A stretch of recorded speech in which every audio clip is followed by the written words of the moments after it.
Yurt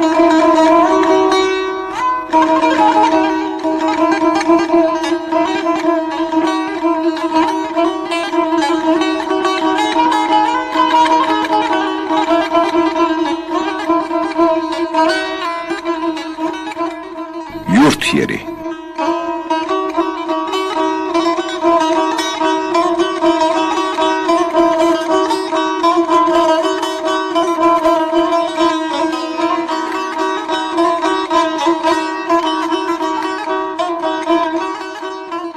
Hər vaxtınız xeyir olsun, hörmətli dinləyicilərimiz, xoş gördük hər birinizi. Yeni ildə demək olar ki, yurt yeri verilişində ilk görüşümüzə gəldik. Bəri başdan hər birinizə uğurlu günlər arzulayıram və bu yeni il hər birimizə düşərli olsun, yaradıcılıqda və şəxsi həyatda.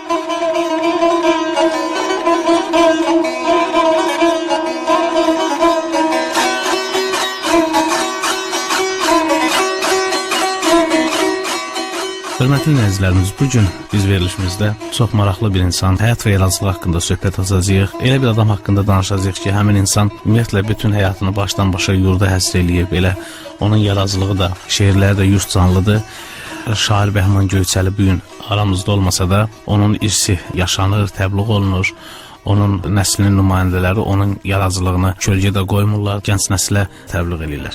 Qonağımız tibb üzrə fəlsəfə doktoru, dəyərli ziyalımız, eyni zamanda da sazımızın, sözümüzün təbliğatçısı, keşiyində dayanan Abbas Bağırov. Həkim olmasına baxmayaraq Abbas müəllim bir növ bizim sazımızın, sözümüzün təbliğatçıdır. Harda saz, harda söz, harda ədəbiyyat varsa Abbas müəllim belə deyək ki, orada da öz sözünü, öz mövqeyini bildirir. Və bugün də Abbas müəllim studiyamızın qonağıdır. Şair Bəhman Göyçəli haqqında söhbət açmaq üçün Abbas müəllimi dəvət etmişik. İlk öncə Abbas müəllim, xoş gördük, xoş gəlmişsiniz studiyamıza. Necəsiz? Xoş gördük, çox sağ olun, təşəkkür edirəm. Bu Azərbaycan Teleradyo verilişləri şirkəti zaman-zaman bütün dövrlərdə xalqın genində, qanında, yaddaşında, ədəbiyyatında, folklorunda, incəsənətində ən qiymətli nələr varsa, onun hamısını saxlamağı, qorumağı, gələcək nəsillərə ötürmək missiyasını sədaqətlə yerinə yetirib. Təşəkkür ederim. Abbas müəllim, Şair Bəhman Göyçəli haqqında istəyirəm söhbət açam. Bildiyimiz kimi Şair Bəhman Göyçəli Göyçə mahalının Nərmanlı kəndində dünyaya göz açıb. Nərmanlı kəndində də bizim bir çox tanınan ziyalılarımız, həkimlərimiz, şairlərimiz, aşıqlarımız o mühitdə doğulublar, boya başa çatıblar. İstərdim ilk öncə xəyalən də olsa qədim tarixi yurt yerimizə səyahət eləyək. Nərmanlının ilk adı necə olub, sonradan dəyişdirilib necə olub və ondan sonra Şair Bəhman Göyçəli haqqında fikrimizi tamamlayaq. Göyçə mühiti, Göyçəkliyi özündə yaşadan bir mühit olur. Göyçənin təbiəti gözəldir, Göyçənin havası gözəldir, Göyçənin asimanı gözəldir, Göyçənin suyu gözəldir. Bioloji varlıqların yetişdiyi mühitdə həmin mühitin suyu, havası o xilqətlərə çox böyük təsir qoyur. İnsanlar olsun, maddə aləmin digər varlıqlar olsun. Göyçək suyu, Göyçək havası o qədər zəngindir ki, burada ancaq dərin, qalın təfəkkürlər yer keçirdi.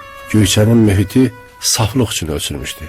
Siz verilişimizin əvvəlində yurt yeri ifadəsini işlədəndə bir an içərisində içimdən bir niskil keçdi.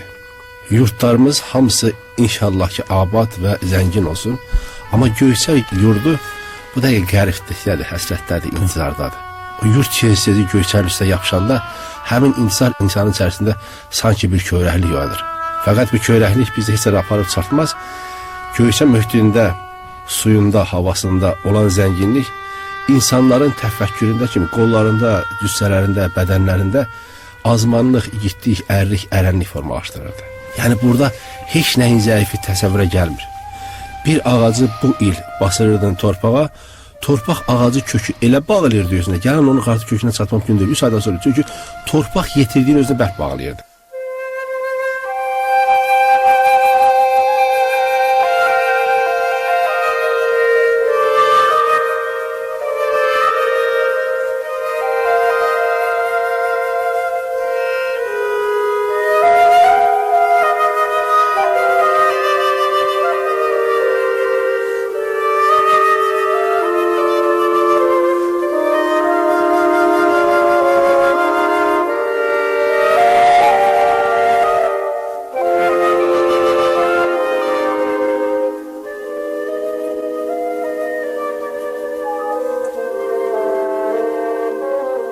doğulan bizim istəyərdim ziyalılarımız haqqında danışaq. El arasında belə bir deyim var. İşlədilər ki, Göyçənin Akademiyası məsələ Nərmanlı kəndidir. Bu deyim niyə belə deyilir?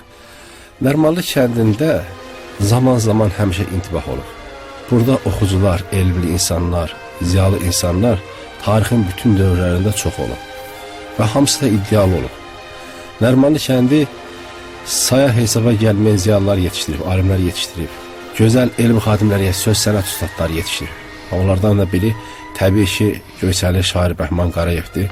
Şair Bəhman Qarayevin həyatı kiçik yaşlarla başlamış, düz ömrünün sonuna qədər sözə, sənətə, elə xalqa, vətənə bağlılıqla keçibdir. Şair Bəhman kiçik yaşlarda yetim qalıb, atasını itirib, o çox böyük əzab-əziyyətlə, məşəqqətlərlə qardaşlarının, bacılarının, digər ailə özlərinin böyüyüb başa çatmağına çox böyük zəhmətlər qoyub. Elə ki, özü formalaşıb bir gənc kimi, o başlayıb elm öyrənməyə. Ərəb fars dillərini dərindən bilir, yazmağı, oxumağı gözəl bilir. Və Şair Bəhman Qarayevin zəkası çox dərin olur, ondan qulaq yazır. Elə yaradıcılığında da hiss olunur, ərəb fars dilini dərindən bilməkdə yaradıcılığında hiss olunur. Bəli, onun zəkası çox, təfəkkürü, təxəyyülü çox geniş bir adam olur. Yəni, onun ruhən bağlılığı Ələsgərə, Aliya, Abdullah, Ağaşıq Allah verdi, Miskin Abdallah, bunlar biz, məsələn, Həsən Xəyallı, Növrə Siman, bir də Şair Bəhman Qarayev, üçü bir yerdə, üçü də dərin zəkalı adamlar olub bunların. Üçü də bir yerdə Nərmanlıda mədrəsədə təhsil alıblar və bir-birindən sanki rəqabətdə olublar. Və təhsil almaqlıqla bir yerdə həm də özü tədrislə məşğul olub. Onu gənc yaşlarında Şair Bəhman Qarayevi Kənd Sovetinə sədr təyin edildilər, Kənd Sovet sədri. O vaxtı Sovet hökuməti təzə qurmuşdu, kolxoz quruculuğuydu. Elə Nərmanlıda təyin olunur. Bəli, Nərmanlıda təyin olunub. O xalqın xeyrinə çox mükəmməl işlərə imza atıb həmin dövrdə. O vaxtda ondan əvvəl Nərmanın adı Hüseyn Qulağalı idi. 1926-cı ildə o vaxtı rəhmətli Talib Musayev rayon partiya komitəsində işləyirdi. Kətlərin adını dəyişirdilər ki... Hüseyn Qulağalı bu nə ilə, tayfa ilə bağlı deyərik? Hüseyn Qulağa, bunlar 4 qardaş oldular. Qazaq mahalına köçdülər. Vəlağa, Qulağa, Hüseyn Qulağa, bir də Qarayman. Bunlar Göyçənin müxtəlif kətlərinə köçüblər və hər biri Məzir kənzinə, biri Zot kəndinə, biri Nərmanına, biri də Qaraymana köçüblər. Məhz o oradan gəlir. Oradakı məskən sarıblar, onlar məskunlaşdıqdan sonra həmin dövrdən etibarən bizim kəndin adı Hüseyn Qulağa olub. İndi bəs o Hüseyn Qulağa ağanın özünün törəmələri var idi bu kənddə? Yox, Hüseyn Qulağa ağanın törəmələri yoxdur. Artıq onlar köçətdən köçənib getmişlər. Çünki Sovet hökuməti qonunda bu ağalıq məsələləri artıq yığışdırılırdı. Sovet hökuməti oraq çəkişlə qurulan zəhmətkeşlərin hökuməti. Ona rəhmətə getdi, yoxsa ümumiyyətlə çıxardıldı ki? Onlar hamısı o kətdən, hamısı dərgid. Ağalar ki vardı o vaxtda ki.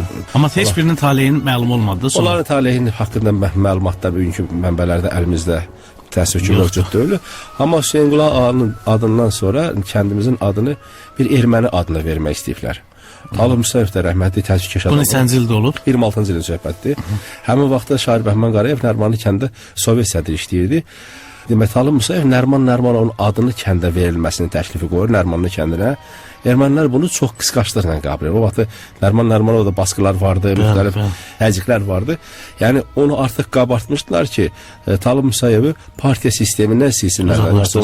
Məsələn, mükəmməl şəkildə öz siyasəti, idraki, təfəkkürü böyülüyü onu qorucadı. Demək ki, Talib Musayev Nərmanına Şair Bəhman Qarayevlə məsləhət aparır ki, kəndin adını erməni adı qoyacaqlar.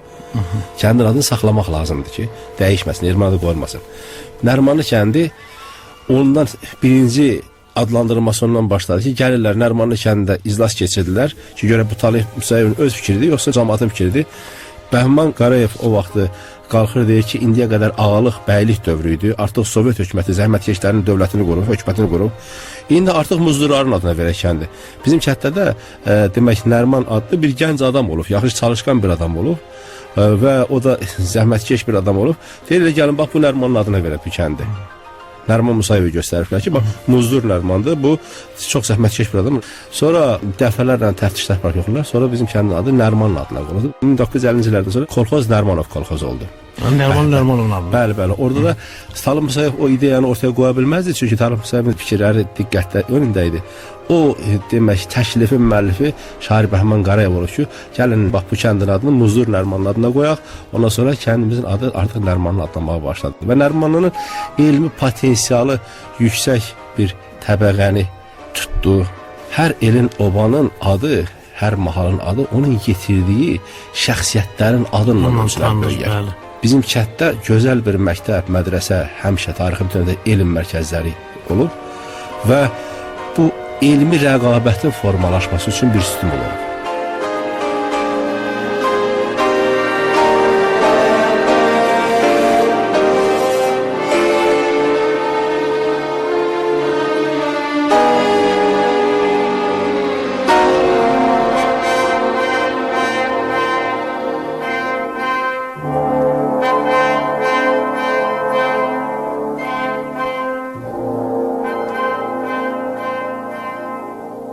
Bəs Şair Bəhman özünün ailəsində yaradıcılığı olan bir adam var idi mi?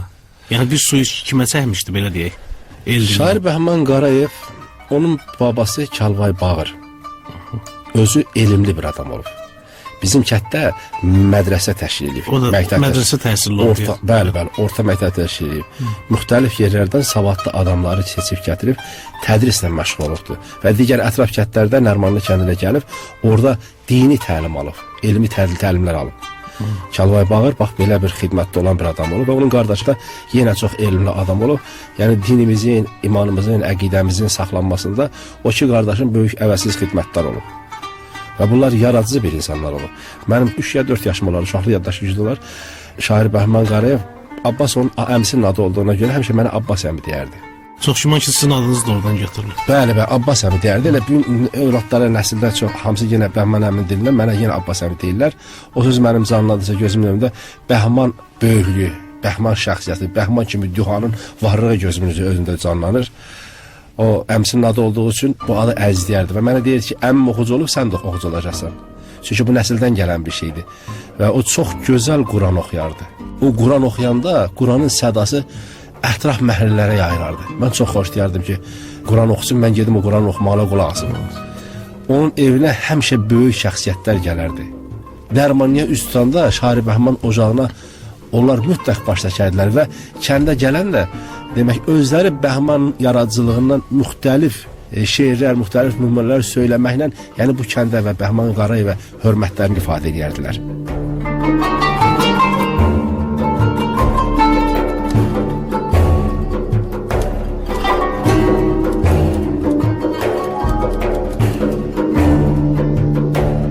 Bəs aşıq kimi sazın sirlərini kimdən öyrənir? Aşıq sənətini Bəhman Qarayev özü. Çünki Bəhman Qarayevin özünün yaddaşı, həm göz, qulaq yaddaşı çox. O xüsusi fitri qabiliyyətə malik olan bir insan olub. Aşıqlıq sənəti onun sözünün hikmətini gücləndirən böyük bir faktor olub. Bu xalqın tarixən böyük qəhrəmanı Koroğlu bir əlində misri qılınc, bir əlində saz olub. Saz bir vasitə idi ki, öz sözünün, söhbətinin fəlsəfəsini şeirlərini çatdırsın, bəli. Şeirlərini çatdırsın. Musiqi ilə sözün vəhdəti ümman yaradır. Hafizələrə dərindən həkk olunur bütün hikmətlər. Ona görə Şair Bəhman həmişə bir əlində qələmi olub, bir əlində saz olub. O sazınla bütün sözü, fəlsəfəni hamısını çatdırıb. Nə idi? İnsanları onun 2 dənə özünün qurduğu dastanlar var. İndi müasir aşıqlıq sənətində çox istərdim ki, dastançılığa daha çox yer verilsin. Əfqan və Tufan, Bəhman və Humay dastanları. Bəli, Əfqan və Tufan, Bəhman və Humay dastanları. Demək, bu dastançılıq meyarı təfəkkürün və təxəyyülün xüsusi ölçüləri var. O sərhəddə aşmalıdır. Əgər o sərhəddə aşmırsa, orada dastançılıq yayranmır. Dastan vasitəsində də xalqımız genində, qanında, tərbiyətində, ədəbində, folklorunda nə varsa, hamısını gələcək nəslə ötürmək üçün vasitədir. Bəli. Dastan həm də Abbas müəllim, aşığın auditoriyasıdır. Təbii ki. Yəni aşıq özünü harda göstərə bilir? Dastan gecələrində. Yəni təəssüflər olsun ki, o artıq yavaş-yavaş yığışdırılır, çıxardılır. Ona görə də bu gün aşıqların auditoriyası mən deyərdim ki, çox zəifdir. Bu zəifliyin aradan qaldırılması üçün xüsusi bir istedad qrupuna ehtiyac var ki, aşıqlığın özəlliyi dastançılıqdır.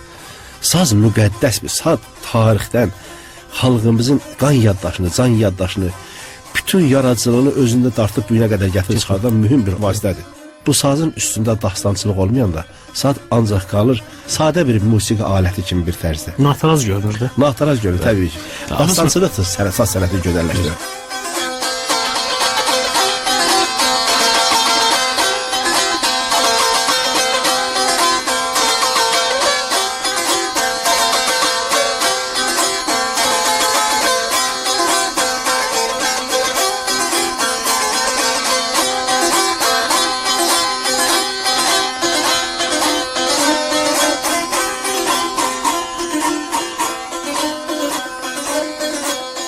Abbas müəllim, bax bir ədəbiyyatı dərindən bilən adam kimi bayaq qeyd elədik ki, siz ixtisasca həkimsiz, amma ədəbiyyatımızı kifayət qədər dərindən bilən adamsınız və indi mən sözü nəyə gətirmək istəyirəm?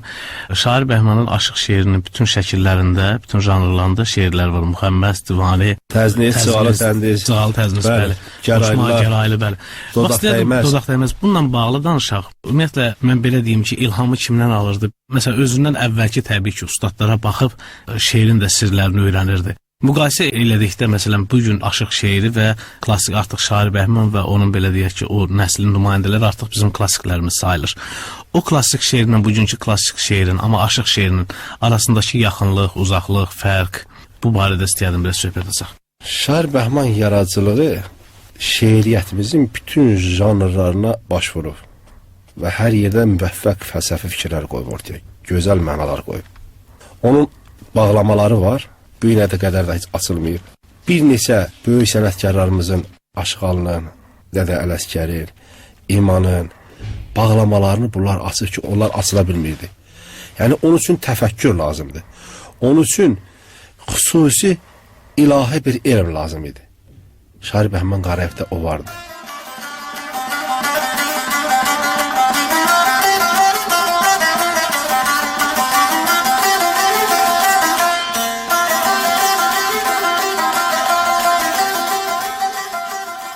Bir şamdan görmüşəm xeyli maraqlı, saydım şöyle verən çırağı 5'ti. Çox uca boyu var, həm də şirindir, 20 qılçası, ayağı 5'ti. Ayaqdan başa dək sanı bildirir, hökm eləsə dağı daşı dəldirir, kimini aldadır, kimi güldürür. Çox uzun dili var, qulağı 5'ti. Qulağın tutanın bəxti ucalır. Nə dərdi qəm çəkir, nə də qocalır. Hörməti artırır, eldən güc alır. Dostluqda əli var, barmağı 5'ti. Onun hökmündədir hər qurğu büsat. Kimini mərd edir, kimini namərd. Ona xidmət edir cəmi məxluqat.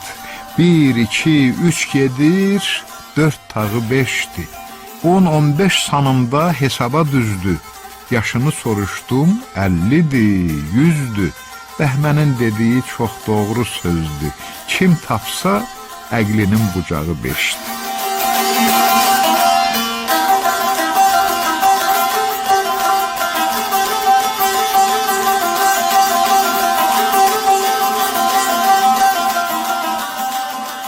Şair Bəhman Qarayev çox vaxtı sözlərini gözlərlə, baxışlarla ifadə edirdi. O çox danışmağı xoşlamazdı. Sözündə, nəsildə, tayfada digər bir ağsaqqal, özündən yaşlı kiçik olanların vasitəsilə digərlərə çatdırdı. Onda çox dərin bir fikir vardı, çox dərin bir məna vardı. Onun üstündə həm dini, irfani şeirlərin müəllifi oldu, həm də fiqhi çox gözəl bilirdi. Fiqh elmi çox dərin bilirdi, o gözəl bilirdi. Nəsihətnamələrinlə, üstadnamələrinlə, qoşmalarınla elə mənalara ortaq qoyur ki, hamısı ədəbə, əxlaqa, tərbiyə, qonşuluğa, mərdliyə, xəyanətdən uzaq olmaqla səsləyir insanı. Nəsihətnamələrdir də, bəli. Bəli. İnsanın xislətində, fitrətində olan şeyləri ancaq pozitivliyə yönətməyi səsləyirdi Şair Bəhmanın yaradıcıları. İndi mən icazənizlə onun xilbətlərindən birini mən deyim. Onun içərisindəki o statistik göstəricilər ki var, onun hər birini xədalaması üçün xüsusi bir tədqiqat